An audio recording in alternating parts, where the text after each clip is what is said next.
성경에 수많은 아버지와 아들의 이야기가 있는데 오늘 이 본문에서만큼 참 슬프고 아픈 아들과 아버지 이야기는 없을 거라고 생각합니다.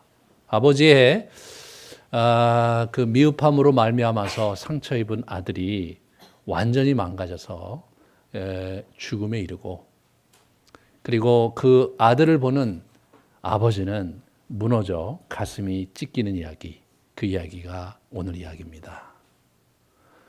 이 이야기가 어느 한날 한순간에 우리에게 이 사람들 앞에 벌어진 것이 아니라 지난 10여 년의 긴 여정 속에 중간에 충분히 극복할 수도 있고, 그리고 충분히 새로운 전환점을 가질 수도 있었음에도 불구하고 브레이크를 걸 수도 없었고 누가 도와도 그 소리를 듣지도 않았던 그러한 일들이 쭉 10년 정도 흘러가서 결국 비극적인 종말을 보는 것. 참 그 이야기입니다.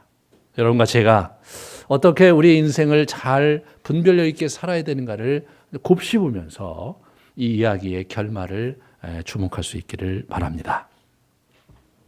오늘 마하나임 앞에 이제 다윗 진영과 그리고 우리 압살롬 진영이 대치를 합니다. 오늘 본문에서 24절서부터 18장 그 4절까지 두 진영이 어떤 형태로 이제 이렇게 전쟁이 임하는가를 우리에게 보여줍니다. 이것을 잘 어떻게 대조하는가를 보시면 이 상황 자체에 우리가 잘 이렇게 들어갈 수가 있습니다. 먼저 마하나임이라는 말이 어디에 처음 나오냐면 창세기 32장 1절 2절에 나오는데, 거기서 우리 그 야곱이 밧단 아람으로 갔다가 라반에게 큰 어려움을 당해서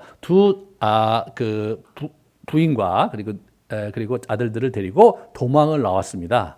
그래서 이제 우리 가나안 지역에 들어올 때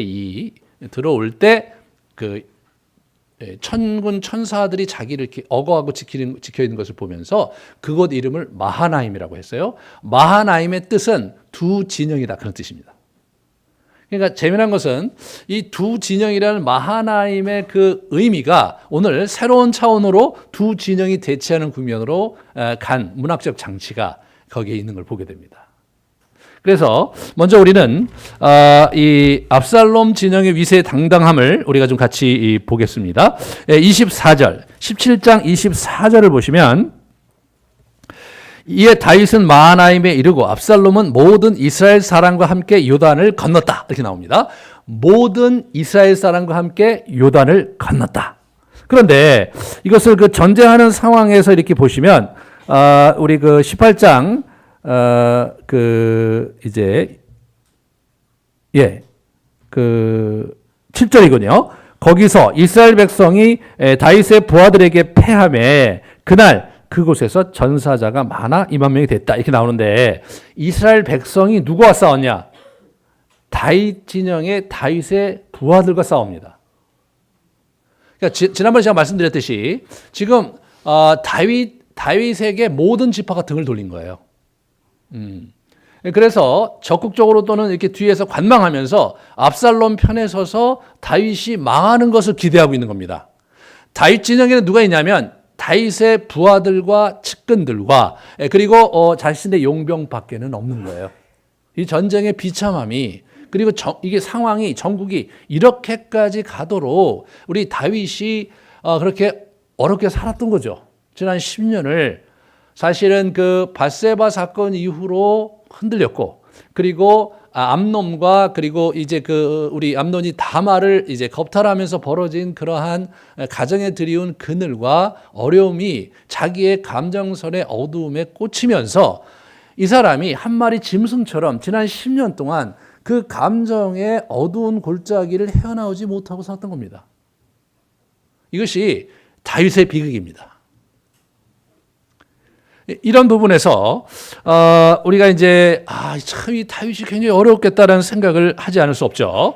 그런데 수많은 병력을 가지고 이제 지금 오고 있어요. 누가 그렇게 하라고 했냐면 다윗의 친구인 후세가 그렇게 얘기했죠. 지금 섣불리 가서 싸우지 말고 단에서 브에세바까지 모든 백성을 동원해서 이게 이제 아주 숫자로 밀어붙이자, 이제 그 얘기를 듣고 지금 여기에 나와 있는 겁니다. 올 때 25절에 보면 아마사라는 사람을 요압을 대신해서 군대 장관으로 세워요. 그러니까 아마사가 이제 군 사령관이 돼서 이 전쟁을 수행하는데, 오늘 본문에 보시면 아마사의 그 소개가 장황합니다. 25절 보시면 압살롬이 아마사로 요압을 대신하여 군 지휘관으로 삼으니라.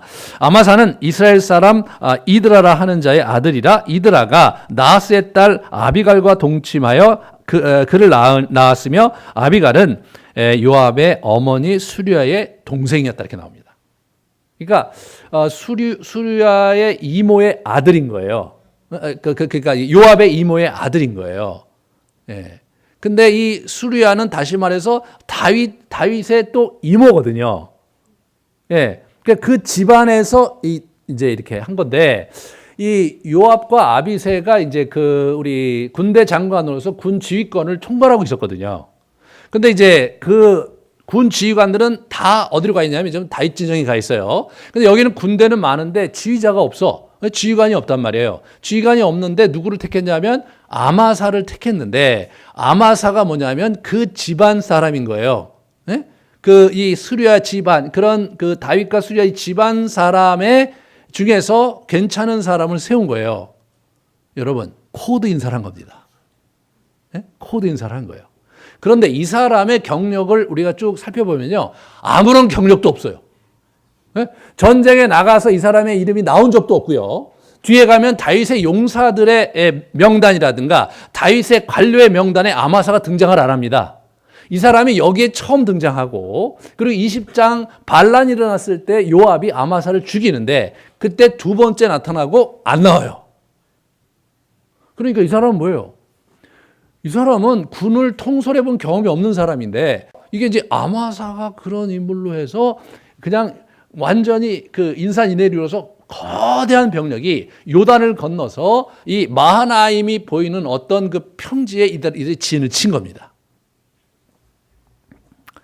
그런데 이제 이 다윗 진영을 우리가 같이 보면요, 다윗은 마하나임에 이르자 어떤 일이 벌어집니까? 이 27절에 보시면 17장 27절에 암몬 족속에 속한 랍바 사람 나하스의 아들 소비와, 그죠? 로드발 사람 암멜의 아들 마길과 로글림 길르앗 사람 바르실레, 이 세 사람이 먹을 것을 산더미처럼 가지고 옵니다. 지금 여기 수천의 사람이 지금 마하나임에 들어왔는데 식량이 없거든요. 이걸 다 가지고 오는 거예요. 보통 이제 이게 종주권 조약에 의하면 자기의 봉신이 종주에게 해야 될 일 중에 뭐가 있냐면, 만약에 자기 종주가 전쟁을 치르면은 군사와 물자를 대게 돼 있습니다. 그래서 암논의 나하스의 아들 소비가 지금 그걸 하고 있는 거예요. 예? 그리고 길앗 사람 우리 바르실레는 어떤 사람인지 잘 모르겠고요. 그리고 이제 마기는 우리가 알고 있듯이 이제 베냐민 지파 사람으로 무비보셋을 이렇게 챙겨줬던 그런 아주 의인이었죠.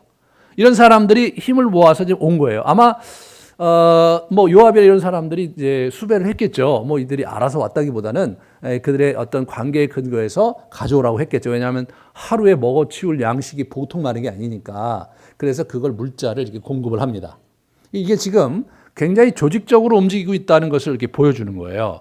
그 다음에 18장 1절에 보시면, 이에 다윗이 그와 함께한 백성을 찾아가서 천부장과 백부장을 그들 위해 세웠다, 이렇게 나오는데, 이 찾아가서라는 말이 실제로 어떤 의미냐면 계수를 한 겁니다. 자기의 온 사람들의 이렇게 사람 숫자를 계수하고 천부장, 백부장을 이제 세워서 군대를 정비합니다. 그리고 2절에 보시면 부대를 세 부대로 나눠요. 그죠? 하나는 요압, 그죠? 요압이 한 부대. 또 하나는 누굽니까? 아비새. 그리고 또 하나는 우리 이때. 이때. 그러니까 가드 사람 이때. 이렇게 해갖고 세 부대로 이렇게 나눠요. 세 편제라는 것은 우리 사무엘상 11장에 보면 누가 썼던 편제냐면 우리 사울왕이 썼던 편제입니다. 세 부대로 이렇게 전쟁을 수행하는 거예요. 세 부대로 전쟁을 수행하면 기동력이 이제 남다르잖아요. 이쪽에서 치고 이쪽에 치고 뭐 이렇게 하는 부분도 있지만 워낙 상대가 숫자가 압도적으로 우세하므로 이제 그럴 때는 나누어서 사실 기동력 있게 싸우는 게 최선이니까 그렇게 했던 것 같고요. 그다음에 우리가 이제 열병식을 갔죠. 4절에 이제 출정식 할 때 열병을 하는데 왕이 문 옆에 이제 문 곁에 왕이 쓰는 거죠. 이게 문 옆에 쓰니까 이제 우리로 생각하시면 안 돼요. 우리 같이 이렇게 우리나라 성 같은 경우는 문에 문지기가 있고 그 옆에 왕이 있다는 게 좀 낯설잖아요. 연병장에서 또는 궁 앞에서 해야 되잖아요. 이게 이제 거기가 이제 그 성의 이제 그 중심지고 거기에 왕의 그 앉는 의자, 재판석도 있었고 왕좌가 있었고 거기서 백성을 만나고 뭐 그렇게 했던 거예요. 그러니까 이제 거기에서 있으면서 이제 열병식을 쭉 하면서 하는데 100명씩 1000명씩 해서 착착 열을 지어서 쭉 가는 겁니다. 그러니까 뭐냐면 여기는요 완전히 이제 군대 규모를 소규모지만 아주 정갈하고도 정연하게 질서를 잡고 군대의 모양새를 갖춰서 전쟁에 임하는 거예요. 그런데 앞에서 얘기하는 우리 압살롬의 군대는 숫자가 많다. 그 다음에 아마사라는 인물이 거기 있는 거죠. 다른 장군 이름은 안 나와요. 그 아마사가 어리버리 이제 사람들 많이 가면 될 거라는 막연한 생각을 했는지 좌우지간 그렇게 오는데 오늘 장면에서 참 기가 막힌 얘기가 누가 이제 하면 이 압살롬이라는 사람이 노새를 타고 옵니다. 노새를. 예? 지금 이 노새를 타면 안 되죠, 지금. 말을 타야죠, 말을. 예? 그러니까 이게 지금 약간 좀 군대가 이게 무슨 이제 이게 오합지졸 군대죠. 우리 표현하면 당나라 군대. 예? 그래서 왜 당나라 군대라고 하냐면 이게 오합지졸이고, 예? 그리고 이제 싸울 때 그냥 완전히 인해전술밖에 없는, 예? 그런 형태의 군대를 이제 당나라 군대로 하고 뭐 조금 한번 싸우고 막 이렇게 도망가고 고구려 시대에 이제 있었던 말 같은데 지금까지 이제 당나라 군대가 아니고 뭐냐. 얘들이 꼭 당나라 군대 같은 거예요. 당나라 군대. 예? 그런 겁니다, 여러분. 그래서 이제 그런 걸 쭉 이제 묵상하다 보면 이게 참 이 전쟁이 참 묘하게 흘러간다. 그런데 전쟁이 실제로 발발할 때 보면 참 이렇게 재밌어요. 먼저 왕은 출전하지 않았습니다. 그죠? 왕은 출전하지 않아요. 사람들이 이제 왕한테 막 얘기하죠. 우리는 많이 반을 죽어도 그 사람들이 우리를 찾겠냐? 당신을 찾지 않겠냐? 예? 왕이 최고로 중요하니까 왕은 자리를 피해달라는 얘기를 장황하게 합니다. 예? 아무래도 이제 왕이 지금 압살롬과 싸우고 싶은 마음도 없고, 자식에게 칼을 겨누르게 한다는 것도 마음이 어려우니까 이렇게 도닥이면서 딴 얘기를 하면서 당신이 죽으면 우리 모두가 지는 거니까 안 됩니다. 이런 얘기를 이렇게 자꾸 돌려가면서 왕의 마음을 위로하면서 편안하게 있게 하려고 왕이 뭐라고 하냐면 못 이기는 척하면서 너희들의 뜻을 난 따르겠다 그러면서 거기 주저앉습니다. 워낙 다윗이 그런 사람은 아니거든요. 예. 그런 부분에서 이제 이 사람은 이제 그러면서 전전긍긍 이제 우리 성문에서 이제 소식을 기다리고 있죠. 이제 6절을 보시면 6절이 너무 재밌는 표현이에요. 자, 이에 백성이 이스라엘을 치러 들로 나갔죠. 들로 나갔는데 싸움은 어디서 하냐면 에브라임 숲에서 합니다. 자, 우리 같이 한번 잠깐 보면요. 그러니까 에브라임 숲이 어디냐면 여기 마하나임이 있고 그 위에가 에브라임 숲이 있었던 거예요. 저기 에브라임 숲이 저기 있는 거예요. 그러니까 마하나임은 야복강가에 있는 그런 어떤 평지에 있었던 그런 성이었는데 그 뒤편으로 아주 울창한 숲이 있었던 것 같아요. 왜냐하면 오늘 본문에서 거기서 전쟁이 나는데 2만 명이 죽었는데 칼에 죽은 자보다 숲불에서 숲불 때문에 죽은 자가 더 많았다. 그런 기술로 봐서 저기 지금 모르지만 그 당시에 굉장히 험준한 그러한 계곡과 낭떠러지기도 있고 산림이 울창해서 전쟁하기가 굉장히 어려웠던 그런 곳인 것 같습니다. 그런데 거기서 대패하죠. 우리 압살롬 진영이. 자, 보세요. 들로 나갔는데 왜 싸움은 에브라임 여기 우리 숲불에서 하느냐. 이 부분을 우리가 잘 생각해 봐야 돼요. 이 사람들이 워낙 고대의 그 근동에 있는 전쟁이 어떻게 일어나냐면 전쟁이 이런 벌판에서 합니다. 벌판에서. 그래서 이쪽에 이제 양 진영이 벌판에서 나란히 대치하면서 그 평지에서 서로 겨루기를 하는 거거든요. 링에서 싸우듯이 그렇게 하는 거예요. BC 4세기에 알렉산더가 자기의 군대 5, 6만을 데리고 이제 자기보다 10배나 더 많은 그러한 이 페르시아 왕과 싸우는 전쟁에서 보면 이 벌판에서 싸웁니다. 벌판에서. 예.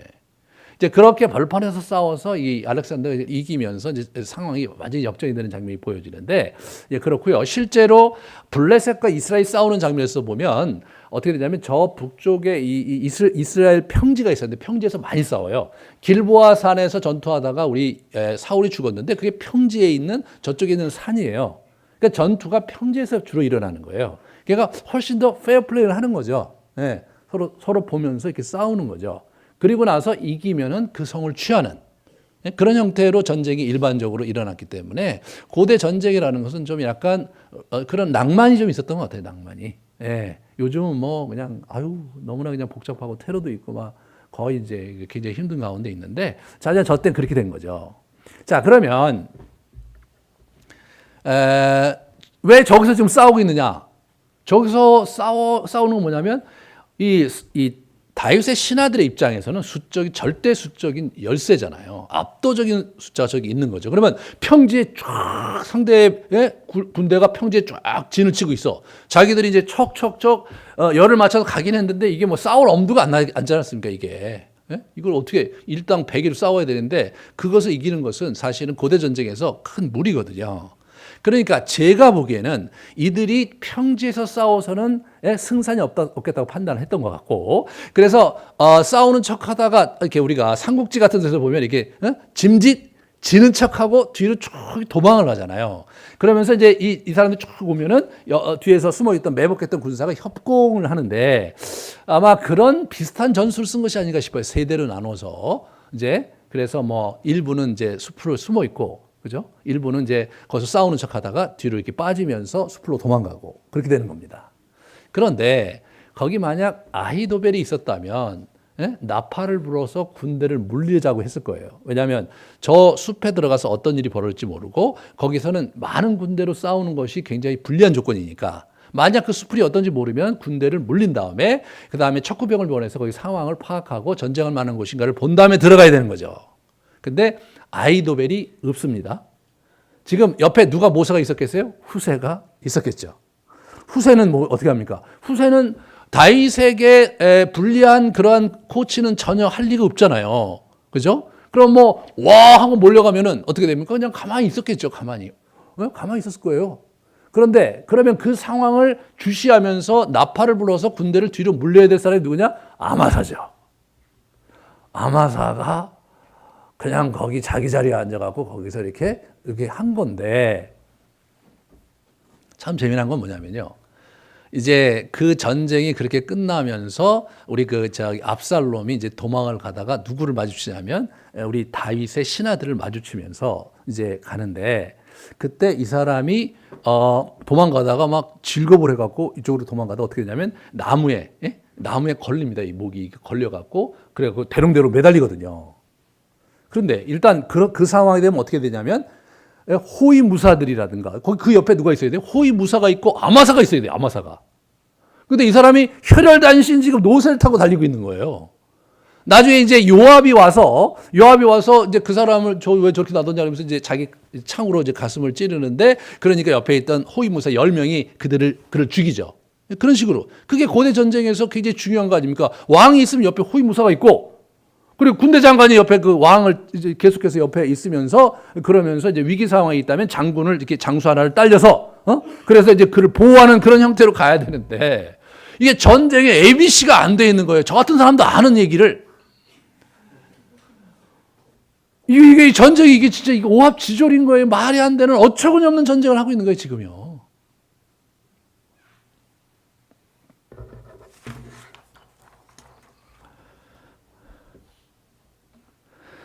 참을 수 없는 존재의 가벼움을 가진 사람.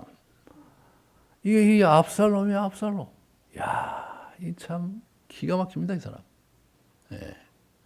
그러니까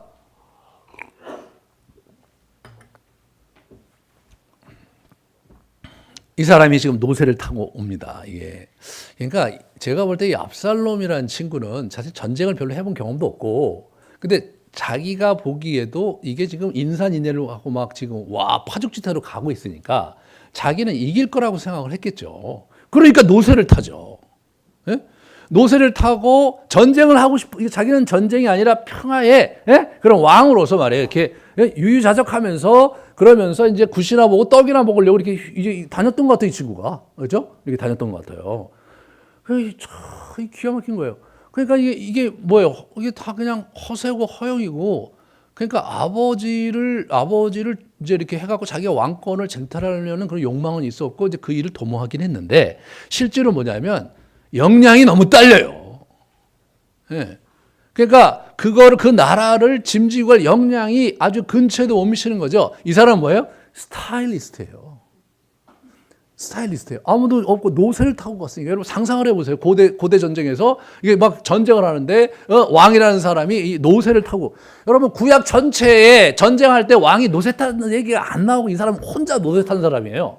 그러니까 노새를 타는데 이 사람이 가다가 걸렸어요. 이걸 걸렸어요. 왜냐하면 이 말이 아니니까 노새가 그렇게 현명하지 않아요. 말은 자기 주인을 챙기지만 노새는 자기 주인을 챙기는 놈이 아니거든요. 예? 그러니까 가다가 이게 걸린 거예요. 걸렸으면 어떻게 됩니까? 걸렸으면 빨리 이거 헤쳐나와야죠. 근데 이 친구가 대롱대롱 매달려 있어요. 왜 그랬겠어요? 머리가 휘황찬란하잖아요. 머리가 엉켜서, 그놈의 머리가 엉켜서 자기도 어떻게 해볼 도리가 없는 거죠. 이 친구요, 머리 안 깎고 간 거예요. 여러분 군대 영화를 군인들 가만히 봐요. 머리 다 짧게 깎습니다. 예? 아예 어떤 경우는 머리를 완전히 볼드로 만들어서 바닥바닥 빛나는 이렇게, 예? 머리를 하고 이렇게 하는 거죠. 여러분 어떤 전쟁에서도 이게 제대로 된 군대라면요, 머리가 아주 단정한 겁니다. 왜? 그것이 권리적술이어서 잘못하면 전쟁에서 목숨을 잃을 수도 있고 여러 가지 문제가 생기잖아요. 그러니까 머리가 워낙 짧아야 되는 거예요. 이 친구가 뭐냐면, 자기가 이 전쟁에 임할 때 기본 자세가 잘못되어 있었던 거예요. 머리도 안 깎고 자기가 노새 타면서 머리를 휘날리면서 스타일리스트, 완전히 연예인이에요, 연예인. 그렇게 하고 사람들의 마음을 휘젓고 말이에요. 아주 그냥 걸출한 미남이잖아요. 걸출한 미남이에요. 그냥 누가 보기에도 정말 뽐때 나는 그런 인물이죠. 뽐때가 나면 뭐합니까? 걸리니까 그냥 대롱대롱 매달려서 말도 못하고, 이게 말 한마디도 못하거든요. 예? 우리 요압이 왔을 때, 친척이잖아요. 살려달라고, 목숨만 살려달라고. 워낙 그런 거예요, 스토리가.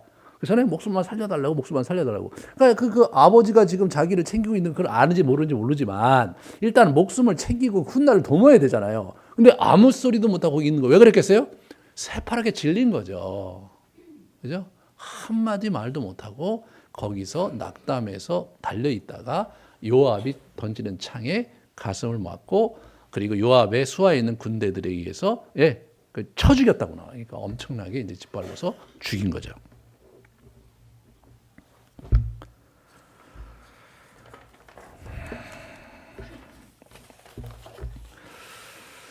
압살롬은 어떤 사람이냐? 아버지를 향한 증오가 전부인 사람이에요. 그것이 이 사람의 삶의 원동력이고 삶의 본질이고 그것이 자기예요. 그러니까 자기는 어떻게 해서든지 아버지에게 이 복수심을, 아버지의 권좌를 빼앗고 그리고 자기가 왕을 차지하겠다 생각을 한 것까지는 좋았는데, 그 다음을 생각을 못한 친구 같아요. 그 다음을. 그럼 나라를 통치를 하고 전쟁을 수행하고 이런 부분에 있어서 전혀 준비가 안 돼 있었던, 기본이 안 돼 있었던 친구, 그 사람이 압살롬이거든요.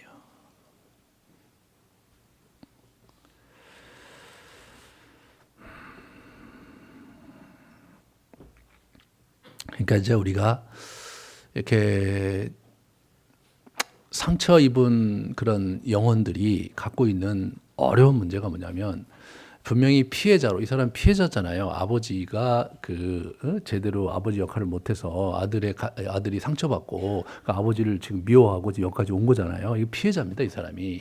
근데 피해자인데 죽는 게 피해자예요. 이게 인생의 비극인 거죠. 예? 이게 비극인 거예요. 그러니까 이 사람이 피해를 받았는데 감정에 그 상처가 있고 이제 복수심이 있고 미움이 있는데 그거를 가지고 그 자기 연면에 빠져서 그걸 품고 자기의 이게 인생을 그걸로 이게 몰아붙이고 살다 보면 결론이 뭐냐면 망하는 게 자기인 거예요. 공교롭게도 망하는 게 자기인 거예요.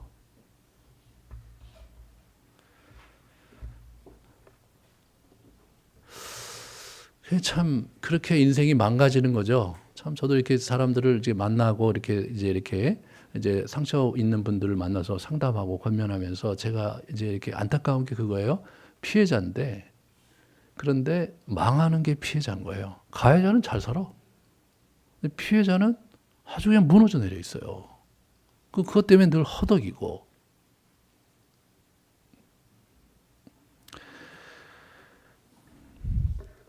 이런 인생이 어떻게 그러면은 자기가 자기를 극복하고 나올 수 있는가? 이게 이제 여러분과 저의 초미의 관심사죠.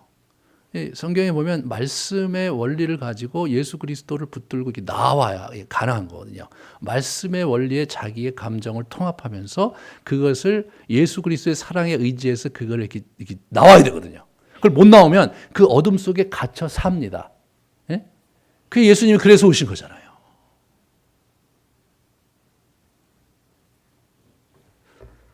우리가 착각하는 게 뭐냐면요. 우리의 감정이 나라고 착각을 할 때가 많은 거예요. 예? 내가 그 상처 입은 영혼인데 그게 나라고 생각하는 거예요. 내가 상처를 입었다가 아니라 상처 입은 게 나라고 생각하는. 이게 이제 굉장히 달라지는 겁니다. 자기 정체성을 상처 입은 놈으로 하게 되면 자기는 상처 입은 놈이기 때문에 이렇게밖에 살 수 없어가 되는 거예요. 그런데 내가 상처를 받았다면 그러면 내가 그 상처를 어떻게 치료하고 어떻게 극복해야지 이렇게 돼야 되는데 실제로 그렇지가 않아요. 실제로 많은 사람들이 자기의 감정을 자기라고 생각하는 거예요. 애니어그램적 통찰이 우리에게 굉장히 큰 도움을 주는 게 뭐냐면 내가 그런 옷을 입은 것이지 그게 나가 아닌 거예요. 내가 어떤 A라는 유형이다. 그럼 내가 그 A라는 유형의 옷을 입고 사는 것이지 나는 그게 아닌 거예요. 근데 그거를 동일시하면 망가집니다. 망가지는 거예요. 여러분의 감정과 여러분 자신의 정체성을 동일시하면 망가집니다. 그것이 사단이 우리 그리스도인들을 속이는 아주 중요한 전략 중에 하나예요. 너는 상처받았잖아. 그렇게 너는 이렇게 살 수밖에 없어. 너는 저 사람한테 그렇게 당했잖아. 너 그러고도 그렇게 사니? 이런 얘기가, 그런 거짓 얘기가 계속해서 우리 주변을 맴돌거든요. 근데 그게 뭐예요? 정당하게 느껴집니다. 왜냐하면 내가 상처받았고 나는 이렇게 울분이 있고 나는 힘들어서 잘 살 수 없기 때문에 그렇게 여겨지는 거예요. 근데 여러분, 모든 상처 입은 사람들이 그렇게 사는 건 아니거든요. 네? 모든 자기를 완전 인생을 망가뜨리고 어렵게 그렇게 된 사람들이 다 그렇게 사는 게 아니란 말이죠. 네. 그거를 자기가 어떻게 소화하고 받아들이고 극복하느냐가 자기지. 예? 그런 상처받고 또는 내가 정서적인 불구고 그것이 자기는 아니란 말이죠. 예, 아닌 거예요. 그런데 압살롬처럼 사는 사람들이 더 많습니다. 제가 지난 시간에 말씀드렸지만 이 영혼의 어두운 골짜기에 그냥 어떤 그 화살이 자기가 감당할 수 없는 화살이 그걸 팍 박혔잖아요. 그러면 그걸 막 움켜쥐고 사는 거예요, 우리가. 예? 그걸 막 움켜쥐고 이제 어떡하냐고 그냥 골마 터지면 내가 죽는구나 이거. 아니, 골마 터지기 전에 그거를 치료를 할 생각을 하고 그러면 화살이 꽂혀졌으면 병원에 가서 화살을 빼고 그다음에 독을 빼기 위한 약을 치료를 하면서 그러면서 어떻게 해요? 준비를 해서 화살을 던진 놈을 가서 어떻게 해봐야 되잖아요. 네? 그게 정상적인 분별력을 가진 사람인데 그렇게 하기보다는 화살을 맞은 자기의 거기에 푹 들어가서 그러면서 사는데 그러면서 뭐라고 생각하냐면 나는 이런 놈이고 나는 화살이 박혔기 때문에 이렇게밖에 살 수가 없고 예? 그렇게 생각하는 거예요. 이게 인생의 비극입니다, 여러분. 이 프레임을 깨야 되는 거예요. 네. 우리가 인생을 살면서 상처받을 수도 있고 인생을 살면서 부당한 대우를 받을 수 있지만 그러나 그것이 나를 결정하게 해서는 안 되는 겁니다. 이게 어려운 거예요. 그러니까 나의 감정과 나를 분리시켜서 한 걸음 뒤로 물러서서 내가 나의 감정과 나의 상처를 제3자의 시각에서 볼 수 있는 것. 그게 정말로 중요하거든요. 근데 그게 분리가 아니라면 그러면 인생이 그 감정 덩어리 속에서 망가지면서 극도의 피해의식과 그리고 주변의 사람들이 원망으로 자기 인생을 점철하게 되는데 문제는 뭐냐? 그 사람이 망한다는 거예요. 그래서 예수님이 오셔서 용서의 도를 말씀하신 거더라고요. 예수님이 오셔서 나의 사랑을 믿고 내가 너를 사랑하니까 그치? 내가 너를 용서하고 받아줬으니까 너도 그 사람을 놔줘야 된다. 왜? 그래야 네가 사니까. 내일이 크리스마스입니다. 예수님이 왜 오셨나? 예수님의 오신 이야기의 핵심부가 거기에 있거든요. 용서하는 삶을 사는 거. 그리고 우리가 풍성한 삶을 살아서 우리의 그런 상처와 과거에 우리에게 남겨준 수많은 그러한 어려움들을 우리가 극복을 하고 워낙 하나님께서 우리 인생에 허락하신 삶을 붙들며 사는 거. 그게 예수 그리스도가 이 땅에 오신 이유입니다. 예수 그리스도가 이 땅에 오신 것이 인류를 구원하시고 인류를 죄에서 구원하셔서 천국 가게 하시는 것만으로 아시면 안 돼요. 그게 일부.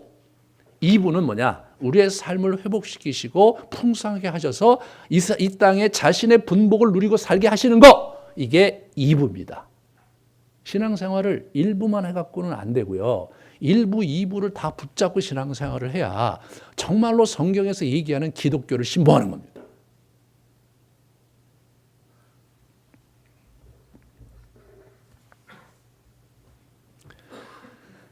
압살롬 이야기는 사실 압살롬이 이게 극단적으로 가서 이제 이렇게 막 이런 막 쿠데타를 일으키는데 그것은 왕자이기 때문에 그런 거예요. 그죠? 이게 참 이게 불행한 게 그냥 이게 다윗이 왕이 아니라 조그만 그 집안에 하는 범부였다면 일이 이렇게까지 커지질 않았겠죠. 그죠? 커지지 않고 싸우고 그러다가 그냥 이놈의 자식들 서로 좀 멀리 살고 그냥 집 나가 살고 그러다가 세월 속에서 또 이렇게 두런두런 또 이렇게 옛날 정이 생기면서 화해하고 이렇게 살았겠죠. 그죠? 근데 이 아버지가 왕이고 말이에요. 이게 지위. 그러니까 이게 뭐예요? 많이 가지면 가질수록 위험해요, 인생이. 정서적으로 건강하고 우리의 정체성을 분명히 갖고 그러면서 우리가 이렇게 이제 지도자도 되고 또 어떤 지위를 얻게 되고 또 많이 또 부유하게 되고 이렇게 돼야 되는데 그렇지 않으면 어떻게 됩니까? 그것 자체가 화가 되는 거예요. 일개 범부의 아들이었다면 압살롬을 죽일 이유가 뭐가 있겠습니까? 이 사람이. 그죠? 그러니까 뭐 상처 좀 받고 그리고 뭐 좀 맞고 그래서 아버지가 와갖고 이 녀석 해갖고 꾸짖고 그러면서 서로 화해하고 또 다시 살 수 있었는데 이 친구는 왕자가 된 것이 그의 불행을 극대화시킨 거죠. 그래서 우리가 가진 것이 우리의 정체성을 좌지우지하게 해서는 안 된다. 우리가 하나님 앞에 누구이냐가 우리 인생을 좌지우지하게 해야 되는데 그런 부분을 우리가 잘 붙잡아야 되겠다. 여기서 요압이라는 기가 막힌 인물이 나옵니다. 이 전쟁의 영웅은 요압입니다, 여러분. 요압이 아니었으면 이 다윗도 이제 이 한 마리 짐승 이게 화살 맞은 짐승으로 지금 완전히 무너져 내려 있거든요. 여기서 정확하게 사태를 분별하면서 헤쳐나가는 사람은 요압이에요. 그래서 요압이 어떻게 됩니까? 왕명을 거스르죠. 왕이 내 아들을 이렇게 나를 위해서 너그러이 좀 봐달라 그렇게 얘기를 합니다. 근데 사람들이 듣는 데서 공식적으로 공개적으로 얘기해서 다 알아요. 다 알아. 근데 이제 압살롬이 대롱대롱 매달려 있으니까 한 군사가 와서 병사가 와서 보고를 합니다. 요압이시여, 압살롬이 저기 대롱대롱 매달려 있네요. 근데 압살롬이 뭐라고 그러냐면 야, 그럼 죽이지 왜 그러고 놔두고 왔어? 그럼 내가 상을 베풀었을 텐데. 그런 얘기하는 거예요. 이 사람이 기가 질려가지고 아니 그게 왕명이 그렇지 않은데 어떻게 그럴 수가 있습니까? 내가 10,000,000금을 준다고 해도 왕명을 거역하고 내가 어떻게 그런 짓을 할 수 있습니까? 나는 그 짓을 못합니다. 그렇게 얘기하니까 요압이 뭐냐면 됐다. 내가 너하고 시간 보낼 시간이 없구나. 가갖고요. 득달라 가갖고 그냥 총을 던져버리는 거예요. 이 친구는 뭐냐면 애시당초 압살롬을 살려둘 의사가 전혀 없었습니다. 그놈은 죽어야 되는 거예요. 근데 언뜻 보면 야, 요압이 어떻게 왕명을 거역하고 그렇게 가서 압살롬을 죽이냐. 그렇게 생각하면서 우리는 요압에 대해서 좀 불편한 신기를 가질 수 있는데 그런데요. 이게 성경 이게 사무엘상하고 이제 왕사까지 전체를 보면 이때 다른 때는 모르지만 이때 이 요압이 참 현명하게 움직인 거예요. 하나님께서 요압을 사용하셔서 다윗을 구출한 것이나 마찬가지예요.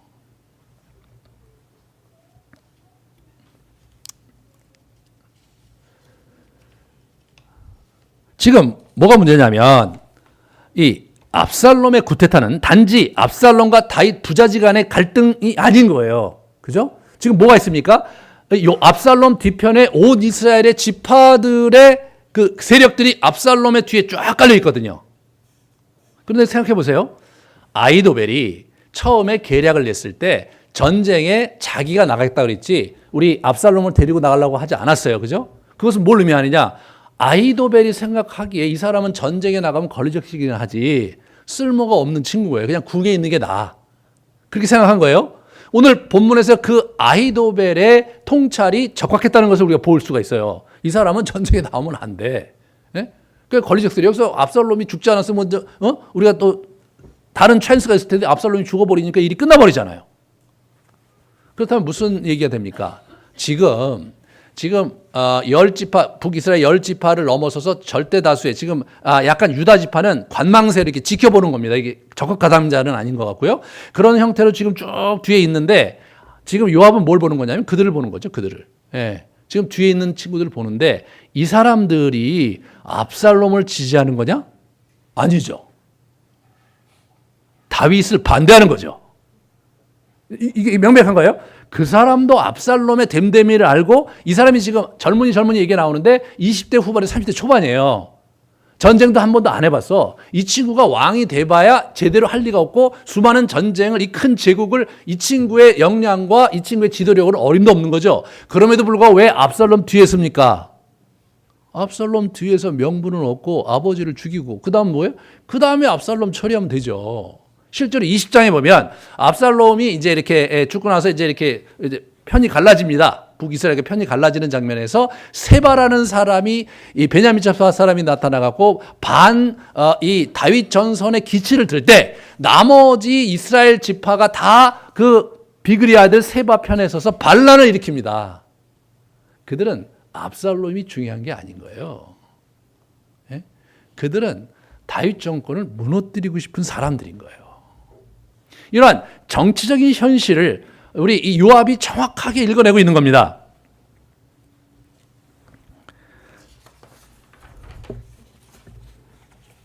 그러므로 요압이 판단하기에는 압살롬이 죽어야 이 반란이 사그라들 수 있는 거죠. 압살롬이 살아있는 한 굉장히 이제 핸들하기 어려운 국면으로 갈 거라는 것을 이분이 명확하게 지금 알고 있는 겁니다. 그래서 이 사람이 이제 이렇게 하는데, 자, 이 장면에서 이렇게 보면 죽고 나서요, 뭘 하냐면 먼저 죽이고 난 다음에 나팔을 불어서 철군 명령을 내려요. 이제 불필요한 피를 동족 상잔이니까, 그죠? 같은 민족들이니까 싸우면 안 되잖아요. 불필요한 피를 흘릴 필요가 없는 거예요. 군대를 이렇게 물립니다. 물리면서 성대한 장례식을 치러요. 근데 장례식이 뭐냐면 커다란 구덩이에 이 압살롬을 거기다 던져버려요. 아버지한테 얘기도 안 해. 네, 아버지도 얘기 안 해. 거기다 던진 다음에 거기다 돌 무더기를 이렇게 높이 쌓습니다. 지금 뭔가 이 요압이 뭔가 이 장례식 속에서 뭔가를 지금 이렇게 도모하고 있는 게 분명해요. 왜냐하면 그 장례식을 보고 나서 사람들이 이제 이스라엘 사람들이 각자 돌아갔다는 얘기가 나오거든요. 17절에 그들이 압살롬을 옮겨다가 숯불 가운데 큰 구덩이에 그를 던지고 그 위에 매우 큰 돌무더기를 쌓았느니라 온 이스라엘 무리가 각기 장막으로 돌아갔다 이렇게 나오죠. 그거를 보고 간 거예요. 그러니까 지금 뭐냐면 뭔가 이 세리머니 속에서 요압이 생각하고 있었던 기대하는 바가 있었던 건데 그것이 그대로 적실하게 맞아떨어졌던 거예요. 요압은 지금 어떤 문제가 있냐면 첫 번째로 왕명을 거역한 죄가 있어요. 그죠? 두 번째로 뭐냐면 자기의 군대들이 지금 왕명을 거역한 요압을 보고 있는 거예요. 그러니까 아까 그 한 병사가 얘기했듯이 왕명을 거역하고 내가 어떻게 가서 사냐죠. 그죠? 그러니까 이 장면을 뜨악하게 볼 수밖에 없는 그런 상황인 거예요. 그러니까 자기의 군 통수권 자체도 이미 압살롬 때문에 많이 결격 사유가 됐고 아비새와 이때라는 강력한 후보자가 있는 상황입니다. 그러니까 자기가 어떻게 될지 몰라요. 세 번째로 뭐냐면 압살롬이 죽었다고 저 북쪽에 있는 저 사람들이 이미 칼을 겨눴잖아요. 저 칼을 철수할 명목을 줘야 되잖아요. 그 명분을 줘야 되잖아요. 그 명분을 줘야 이게 지금 잦아드는 거죠. 그러기 위해서 이 사람이 돌무더기를 쌓은 거예요. 그럼 돌무더기가 도대체 뭐냐? 그거를 우리가 잘 이제 헤쳐봐야 됩니다. 첫 번째, 압살롬의 죽음의 굉장히 상징적인 장면이 나무에 매달려 있는 거거든요. 자, 나무에 매달려 있는 것은 신명기 21장을 보면 나무에 달린 자는 하나님의 저주를 받았다. 이게 이제 상징적인 그림인 거예요. 이 상징적인 그림을 실제화시키는 게 요압인 거예요. 네? 나무에 달려서 그 사람을 내려다가 죽이고 거기다가 이제 어떻게 됩니까? 구덩이에 묻어서 돌무더기 쌓는 건데, 자, 돌무더기를 쌓는다는 얘기는 어떻게 우리가 이제 21장에 보면 신명기 21장에 사람에게 완악하고 패역한 아들이 있어 그 아버지의 말이나 그 어머니의 말을 순종하지 아니하고 부모가 징계하여도 순종치 아니하거든 어떻게 되냐면 성읍의 모든 사람들이 그를 돌로 쳐 죽여라. 와, 진짜 저는 대단한 거죠. 요즘 같으면 있을 수가 없죠, 그죠? 요즘은 거꾸로 이제 아버지를 돌로 치는 판이니까 지금도 이슬람 사람들은 저걸 해요. 아버지 말 안 들었다고 자기 자녀를 죽이고 그러잖아요. 지금도 그런 일들이 리포트가 되잖아요. 저기서 나온 거예요. 오경에서 나온 거예요. 그게. 그러니까 이런 부분에서 일단은 뭐냐면 명분은 뭐냐면 아버지를 거역한 놈이잖아요. 아버지를 거역해서 칼을 드는 사람이에요. 그러니까 돌로 죽여서 무더기를 쌓는 것은 뭐냐면 정당한 율법의 판결을 실행한 거죠. 거기서 뭐예요? 명분이 생기는 거예요. 명분이 생기는 거예요. 그 다음에 역사적인 선례도 있었어요. 그러니까 아이성 싸움에서 지거든요. 여호수아 시대에. 그 알고 보니까 아간이 그 여리고 성 싸울 때 거기서 물건을 취하지 말라고 그러는데 이 사람이 은 30세와 그 겉옷을 가죽 겉옷을 이 사람이 그걸 취하는 바람에 이 사람이 문제가 됐거든요. 여러분 출애굽 상황의 최고의 스타일리스트가 누구냐면 아간이라는 사람이에요. 그 사람이 시날산 겉옷을 챙기다가 죽임을 당한 사람입니다. 지금 이 스타일리스트가 죽는데요. 그러니까 여러분 아간을 생각하면 이 사람이 광야에서 40년 보내고 온 거예요. 근데 아간이라는 사람은 어떤 사람이냐? 이게 옷에 민감한 사람인 거예요. 시날산 외투 한 벌을 다 태우게 돼 있는데 그걸 버릴 수가 없었던 거예요. 시날산이 그 당시 신할이 가장 앞선 문명을 갖고 있었거든요. 우리로 얘기하면 이태리산 고급 외투 한 벌에 이 아간이 눈이 멀어서 그걸 가져다가 입을 수가 없어요. 왜? 다른 사람들은 다 해진 옷 입고 있거든요. 하나님께서 뭐라고 말씀하셨느냐? 너희들의 40년 동안 너희들이 발이 부르트지 않았고 옷이 해지지 않았다. 하나님께서 굉장히 선심 쓴 것을 말씀해 주시는데 그렇지만 아간의 입장에서 볼 때는 흔 옷만 입고 산 거잖아요. 그죠? 새 옷을 하나님이 주신 게 아니란 말이죠. 새 옷을 보고 감당할 수가 없어. 그걸 가져다가 사람들이 다 이제 흔 옷 입고 있는데 자기만 명품 옷을 입고 다닐 수는 없잖아요. 그죠? 그러니까 이 사람이 그거를 자기 텐트 밑 바닥에 숨겨뒀다가 걸려갖고 죽임을 당해요. 그럴 때 어떻게 됩니까? 그 사람을 돌로 치고 거기다가 무더기를 크게 쌌어요. 예? 그 다음에 심기 1전에서 이 사람들이 이제 8장에 보면 이제 아이성 싸움에서 이깁니다. 그러면서 아이 왕을 저녁 때 나무에 달았다가 해질 때 명령하여 그 시체를 나무에서 내려 그렇죠? 그 성문 어귀에 던지고 그 위에 어떻게 됩니까? 돌로 큰 무더기를 쌓은 거예요. 굉장한 메시지가 있는 거예요. 그러니까 율법의 근거도 있고 역사적 선례도 있는 사건으로 이것을 의미부여를 하고 있는 거예요. 이 사람이. 머리 좋은 사람이죠. 머리 좋은 사람이에요, 이 사람이. 그러니까 그러면서 어떻게 되냐면 명분을 샀을 뿐만 아니라 그럼 어떻게 됩니까? 북이스라엘의 입장에서 보면 그냥 못된 아들이 이제 이렇게 거역한 아들이 일을 벌렸다가 그렇게 된 거 아니에요. 이렇게 된 겁니다. 그러니까 이제 자기들도 사실은 갑자기 횡행해졌던 것 같으죠. 그러니까 이제 어떻게 해볼 도리도 없고 그러니까 슬그머니 하고 다 가버렸어요. 아마사는요, 어디 갑니까? 아마사는 그냥 철군을 해갖고 예루살렘 성에 가서 있어요, 이 사람이 지금. 그런 면이 사실은 이제 이게 다 요압의 머리에서 나온 거거든요, 이 사람 머리에서. 그러니까 단순히 죽인 것이 아니라 저런 세리머니를 하면서 그것이 갖고 있는 의미가 이게 전달이 되는 거 아닙니까? 그 세리머니 속에서 전달이 되면서 결국 아버지를 거역한 아들놈밖에는 안 되는 거죠.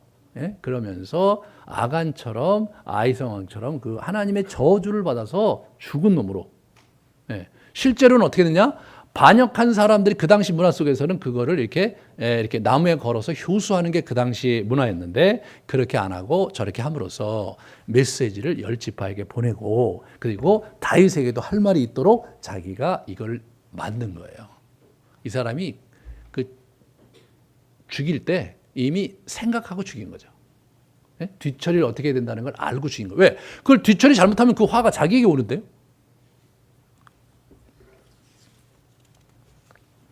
더 재미난 것은 뭐냐면 이 문제에 대해서 다윗 왕도 가타부타 말도 없을 뿐만 아니라 그것이 이 사람의 죄라고 생각하지 않았던 증거가 나옵니다. 이제 열왕기상 2장 5절부터 6절에 보시면 우리 솔로몬에게 왕위를 이렇게 물려줄 때 몇 사람 그 좀 문제 있는 사람 처리할 것을 얘기하는데 그때 요압이 나와요.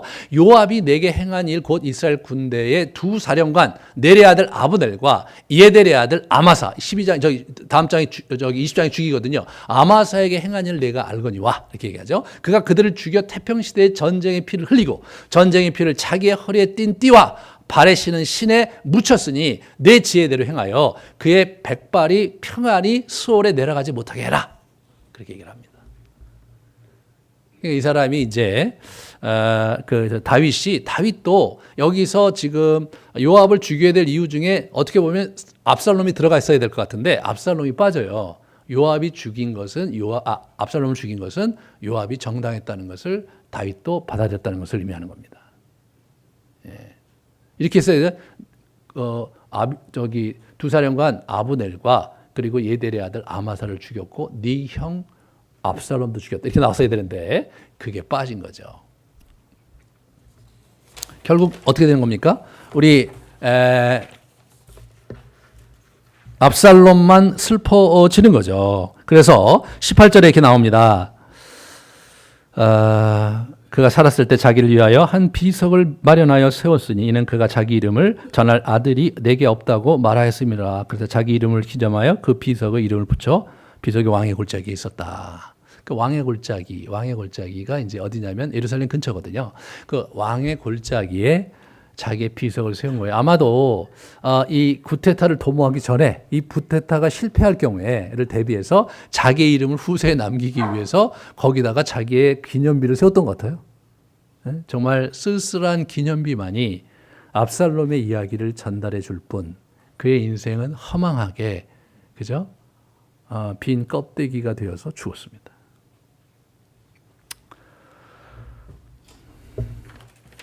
우리는 그 장면에서 이제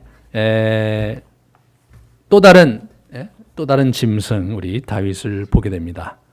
성문 주위를 맴돌면서 끙끙대고 있는 거죠. 24절에 보시면 그때 다윗이 두 문 사이에 앉았더라 파수꾼이 성문 위층에 올라가서 눈을 들어보니 어떤 사람이 홀로 내려. 그러니까 이 사람이 성문에서 못 떠나고 계속해서 전쟁 소식을 기다리고 있는 겁니다.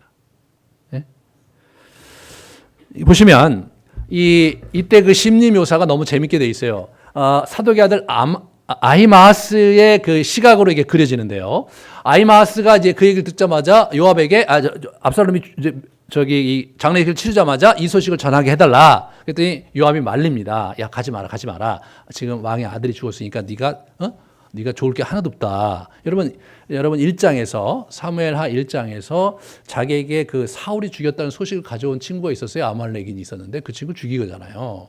그러니까 이 지금 왕이 어떻게 될지 모른다. 그죠? 될지 모르니까 그러니까 이스라엘 백성 중에 보내지 않고 구스 사람을 보내요. 구스 사람은 흑인이에요, 여러분. 예? 그 이디오피아 지역이거든, 구스가.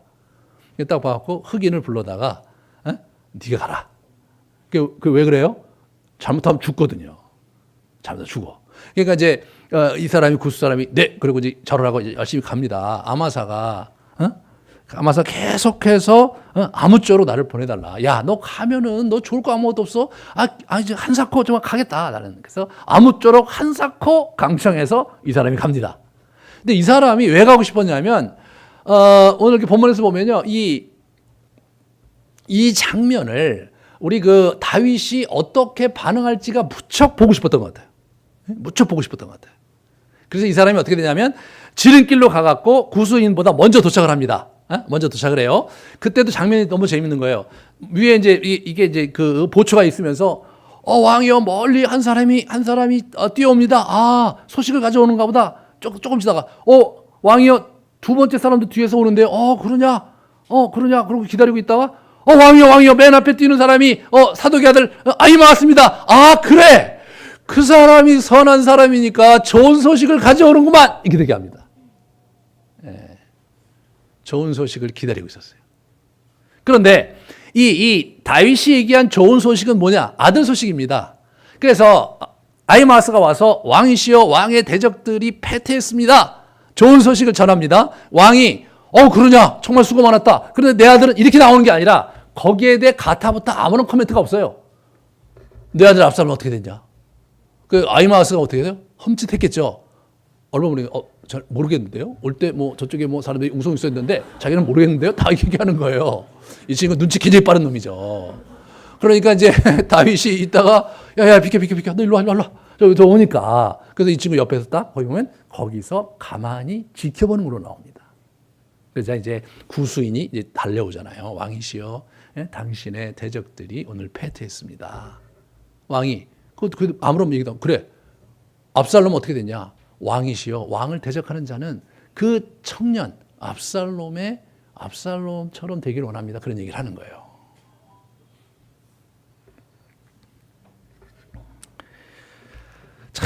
이 다윗의 심정을 어떻게 우리가 이제 표현하냐? 이 다윗이요 처음에 이렇게 이제 출정할 때 뭐라고 얘기하냐면 젊은 압살롬을 나를 위해서 잘 봐달라고 얘기합니다. 젊은이라는 표현이 나와요. 영어로 영맨 압살롬 이렇게 나오거든요. 영맨 압살롬이라는 표현은 사무엘 하에서 우리 다윗만 쓰는 표현입니다. 14장에서 그 술로 이 친구가 도망해서 암논을 죽이고 도망했을 때 거기서 3년간 있었는데 요압이 이제 그 사람을 데려오고자 하는 것을 이제 술을 써서 드고와 여인을 통해서 이렇게 술을 써서 이제 설득을 합니다. 그때 뭐라고 그러냐면 청년 압살롬을 데려와라 그렇게 얘기합니다. 그리고 나서 저자 나레이터 그 누구도 청년 압살롬이라는 말을 젊은이 압살롬 말을 쓰지 않았고 그리고 그 요압 같은 사람도 젊은 압살롬이라고 한 번도 얘기를 안 했는데 오늘 본문에서 젊은 압살롬이라고 얘기하는 거예요. 이건 뭐냐면 아버지가 자기 아들에게 쓰는 그러한 표현인 거예요. 우리나라 표현 이건 뭐예요? 그 압살롬 녀석, 그 철부지 압살롬을 잘 봐달라 이런 표현인 거예요. 이게 그 뉘앙스가. 그거예요. 아버지 입장에서 볼 때는 아들이 나이가 들어도 지금 철부지잖아요. 지금 철부지 지금 나이가 지금 이제 20대 후반에서 지금 저 녀석이 뭘 몰라서 저렇게 그냥 완전히 눈이 돌아가서 그냥 저러고 다니는데 저 얼마나 딱합니까? 왜? 자기 때문에 그렇게 된 거 아니에요, 자기 아들이. 자책감도 많고 그러니까 내 아들 철부지 그 녀석 그거 다 내 탓인데 여러분 압살롬 녀석 좀 잘 봐주십시오. 그런 얘기 하는 거예요. 그러니까 이 사람이 압살롬 녀석 어떻게 됐냐? 압살롬 그 녀석 어떻게 됐냐? 자꾸 묻는 거예요. 아버지가. 그런데 이 구스인이 이제 압살롬 그 녀석 이렇게 하니까 이제 말을 못하니까 이 사람이 그 녀석 그러니까 청년 압살롬이라는 얘기를 못해요.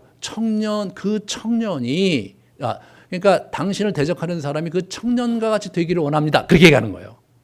그러니까 왕이 그 얘기를 듣고 자기가 어떻게 됩니까? 성문 안에 있는 방으로 들어갑니다. 거기서 내 아들 압살롬아, 내 아들 압살롬아 그러면서 엉엉웁니다.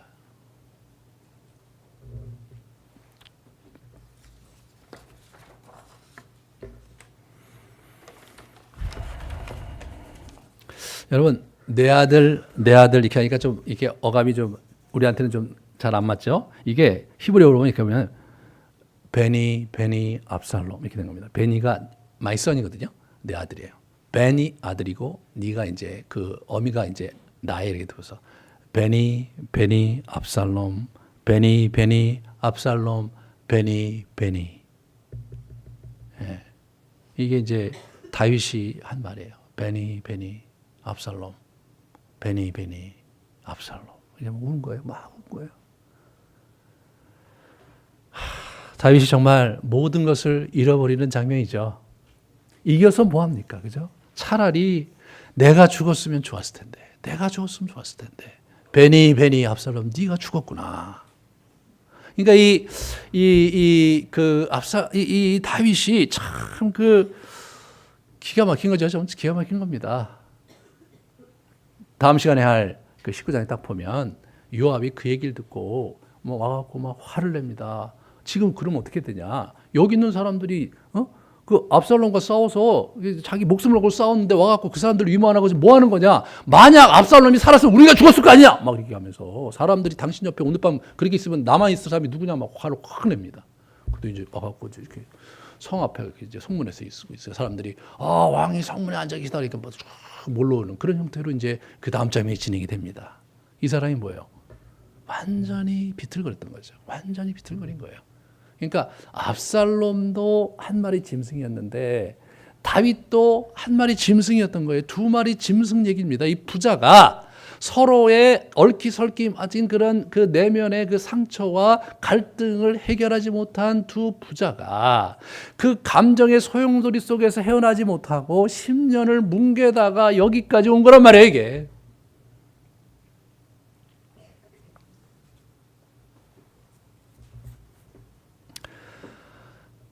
다윗과 같은 영적 거장도 이렇게 무너졌습니다. 여러분과 제가 사실 이런 무너짐을 경험하지 않으리라는 보장이 없는 겁니다. 예수님이 이 땅에 오셨기 때문에 우리에게는 희망이 있지만 그 예수님을 진짜로 우리가 우리 삶을 풍성하게 만들어줄 우리의 삶의 주인으로 받아들이지 않는다면, 예수를 우리의 구세주로는 받아들이는데 우리의 삶의 주인으로 받아들이지 않는다면 우리가 이 화를 면하기는 어렵습니다.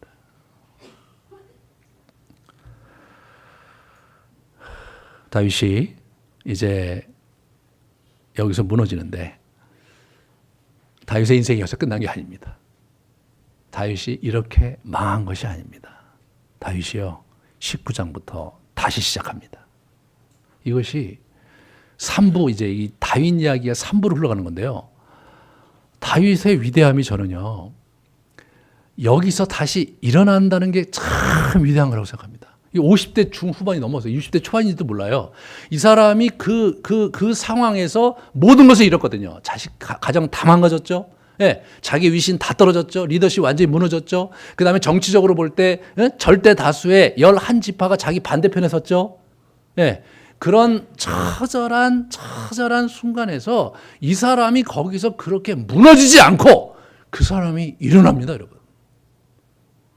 여기에 다윗의 위대함이 있는 겁니다. 그 시절에.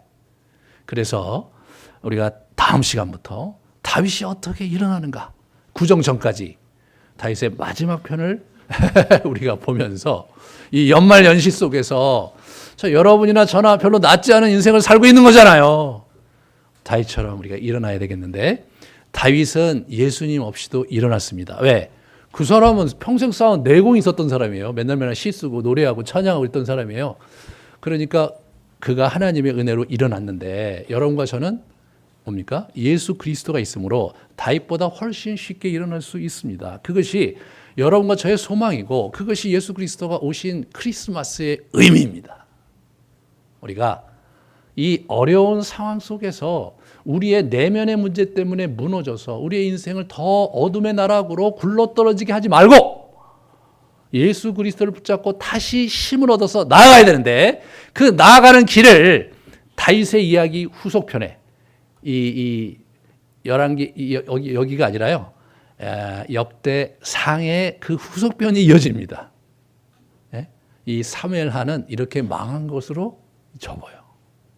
그런데 다윗이 이렇게 망하지 않고 다시 일어서는 이야기를 우리 먼 훗날 에스라가 역대상에 기록하고 있습니다. 그래서 우리가 다음 달에 그렇게 하면서 우리 어찌 살아야 할지를 붙잡기 원합니다. 우리 같이 기도합시다. 우리 자신을 돌아봅시다. 나는 압살롬 쪽에 사는가? 아니면 다윗처럼 사는가?